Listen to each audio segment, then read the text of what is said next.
Vamos lá, nós vamos tratar de um assunto super importante que surge no final dessa semana. O Gabinete de Segurança de Israel aprovou a ocupação total da faixa de Gaza.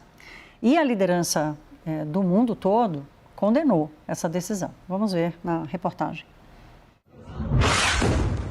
Imagens de redes sociais mostram o bombardeio a um prédio em Gaza, horas depois de o Gabinete de Israel aprovar o plano de tomar o enclave palestino.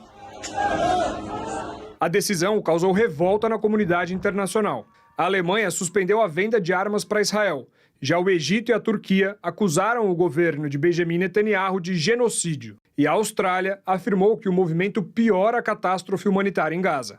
Horas depois, Netanyahu negou que o plano seja assumir a governança do território e argumentou que o objetivo é erradicar a autoridade do Hamas sobre Gaza, implementando um governo com o apoio dos países árabes. Começou a circular nesta sexta-feira um vídeo em que uma varanda desaba, com dezenas de palestinos que tentavam alcançar uma carga de ajuda humanitária.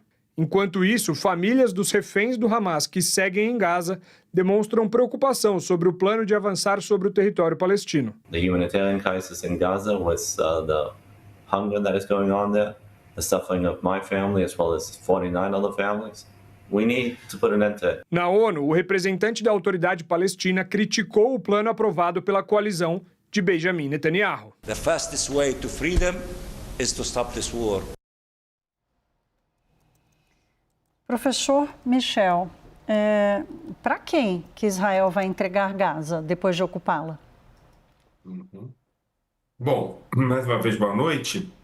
Essa é a grande questão, né? Se a gente faz um levantamento das intenções do governo de Israel desde o início da guerra, né, logo depois do ataque do 7 de outubro, até hoje, essa é a pergunta que não foi respondida, né? Essa pergunta não foi respondida porque, na verdade, ela tem uma resposta certa, que é para a Autoridade Nacional Palestina. Ou havendo uma segunda possibilidade da construção de um consórcio de países árabes que atuasse como o dia seguinte de Gaza, não é? Agora, o problema do governo Netanyahu, que é um governo formado por uma extrema-direita profundamente vinculada com perspectivas messiânicas, é que a percepção de entrega de Gaza a setores da Autoridade Nacional Palestina ou um consórcio árabe pode significar a criação de um Estado palestino. E um dos elementos fundamentais para esse governo é a não criação de um Estado palestino. Então, essa pergunta ela vai sempre ser adiada a resposta dela, né? No primeiro momento, vamos fazer uma vitória total sobre o Hamas. No segundo momento, vamos desarticular o Hamas. No terceiro momento, ainda falta um pouco para o Hamas ser efetivamente derrotado. E agora, essa nova cortina de fumaça, que é a ocupação total de Gaza. Mas para a guerra terminar, a gente precisa ter uma alternativa ao Hamas em Gaza. E a alternativa ao Hamas em Gaza tem que ser uma dessas duas. A alternativa de ocupação israelense é uma tragédia. É uma tragédia para Israel, para os palestinos e para o mundo como um todo, em termos da pacificação daquela região. Nesse sentido, o que a gente está escutando, para além das palavras de Netanyahu, é mais uma vez o adiamento da solução da guerra e a manutenção da guerra como um fenômeno constante, eterno, que não pode acabar. Não pode acabar, primeiro, porque o governo cai, segundo, porque Netanyahu está sendo processado, e terceiro, porque Netanyahu não sabe o que fazer no pós-guerra, cuja única alternativa é dar aos palestinos a possibilidade de dirigir o seu próprio destino. Isso não cabe na gramática política de Netanyahu. Lorival, esse estado de guerra permanente que o professor traz é assustador, é uma tragédia. Tudo indica que Netanyahu está abrindo mão dos reféns com essa estratégia, quer dizer, qualquer expectativa, inclusive dos próprios israelenses, de terem de volta os seus amados, não vai acontecer. Agora, há uma outra preocupação desse movimento, e você sempre traz esse alerta aqui para a gente, o que vai acontecer com a Cisjordânia? Quer dizer, a faixa de Gaza é um pedaço dessa batalha de Israel. E sobre Cisjordânia, onde é que a gente coloca a nossa expectativa? Sim, ao mesmo tempo, Israel está deslocando, já deslocou, o último dado que eu vi eram 80 mil palestinos que tinham sido deslocados de suas casas do norte da Cisjordânia, né? E segue adiante aquela colonização ilegal da Cisjordânia, expansão dos assentamentos judaicos e, além disso, a conformação de um discurso dentro do governo israelense de querer deixar para trás qualquer possibilidade de reconhecimento da própria autoridade palestina, né? O Netanyahu, na entrevista que ele deu à Fox News, em que ele anunciou que ocuparia a faixa de Gaza para que depois forças árabes tomassem ali o poder, ele disse que é preciso corrigir o erro dos acordos de Oslo, que em 1993, né, Yitzhak Rabin, Shimon Peres e Yasser Arafat assinaram ali um acordo que levou ao reconhecimento de Israel e da autoridade palestina, né, e a volta de Arafat do exílio.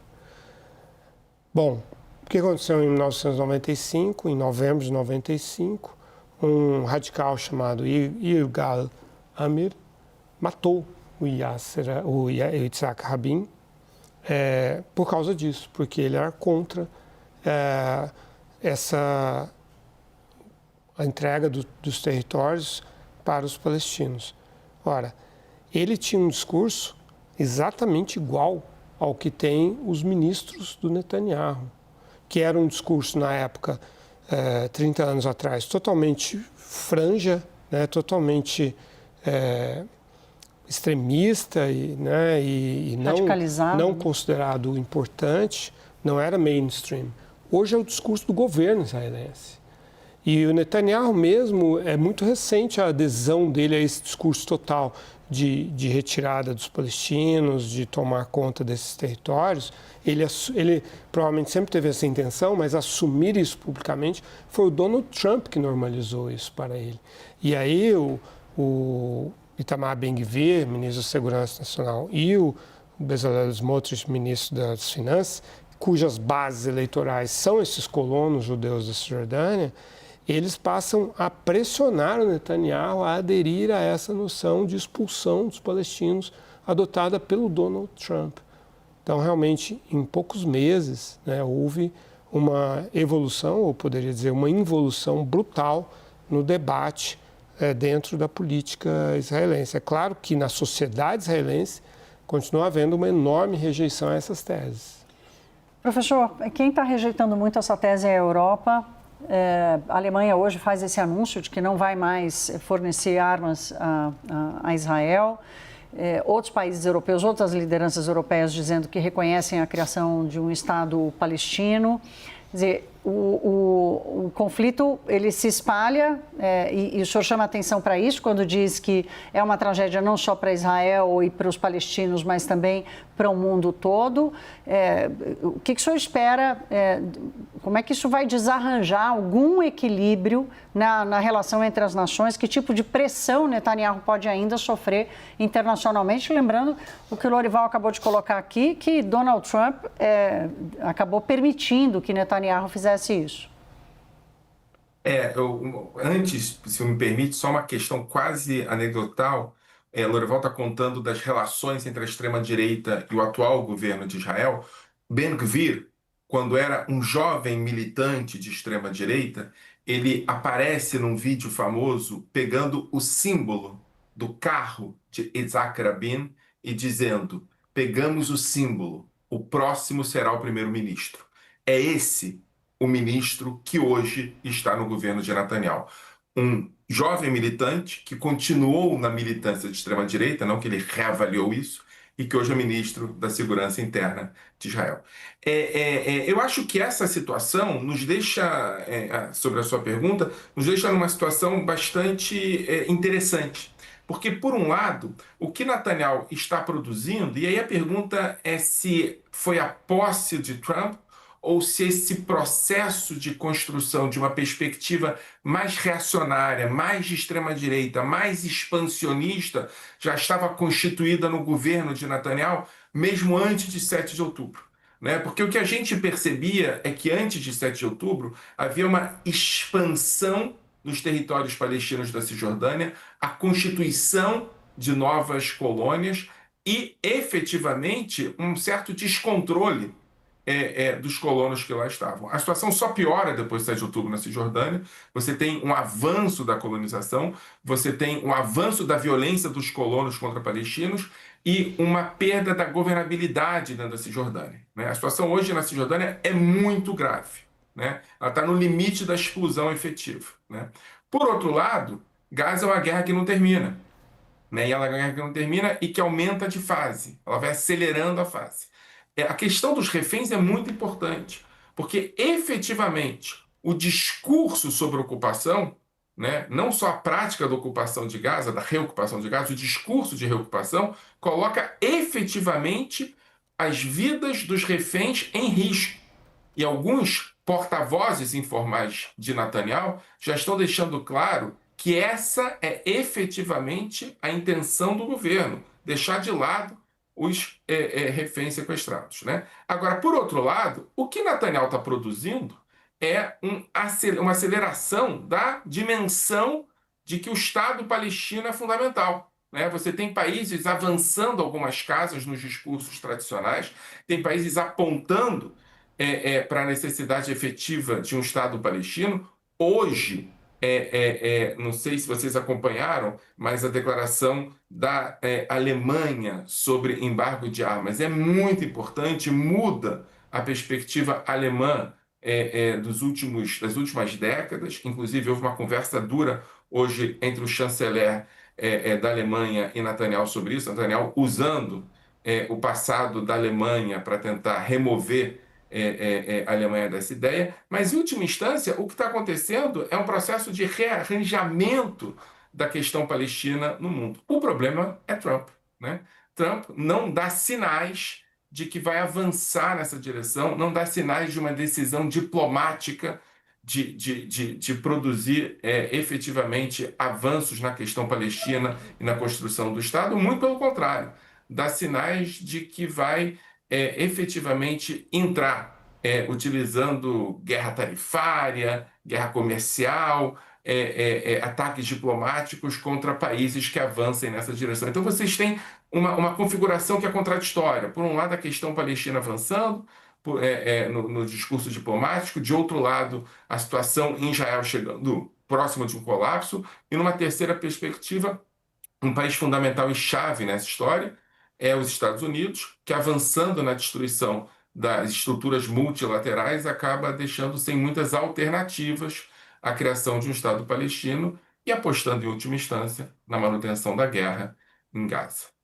Lorival, e o equilíbrio na região? Porque Israel, junto com o conflito em Gaza, desmantelou o Hezbollah, desmantelou o Irã, diminuiu as forças dos Houthis. A Síria não é mais de Bashar al-Assad. Então, quanto esse desequilíbrio gera de ameaça para a região? Sem dúvida, Israel ganhou muito poder político desde o início dessa crise dos atentados do Hamas em outubro de 23. Se desfez ali aquele arco chamado arco de resistência, eixo de resistência, que ia do Irã até o Líbano, né? Com a queda do Bashar al-Assad na Síria, com, como você disse, um forte desmantelamento militar do Hezbollah, que levou ao enfraquecimento político do Hezbollah no Líbano. E isso foi fortemente possibilitado pela ajuda americana, desde o governo Biden. Os Estados Unidos, desde outubro de 23, deram 22 bilhões de dólares em ajuda militar para Israel. A ajuda costumeira é 3,8 bilhões por ano, votada no governo Barack Obama, 38 bilhões entre 2019 e 2028. Mas sempre houve uma média ali de 3 bilhões de dólares. Mas 22 bilhões em menos de 2 anos. Isso é 70% do que Israel gastou nessa campanha contra a faixa de Gaza, segundo a Brown University. Ou seja, 70% do esforço militar israelense na faixa de Gaza foi custeado pelos Estados Unidos. E não é só o de Trump, é o de Biden também. A visão americana sobre a questão israelense, ela é muito peculiar. Há uma identificação muito forte do ethos americano com o ethos, inclusive do colono judeu na Cisjordânia, por razões históricas, a forma como eles foram cercados no Álamo pelos mexicanos, essa sensação de cerco de uma população nativa hostil.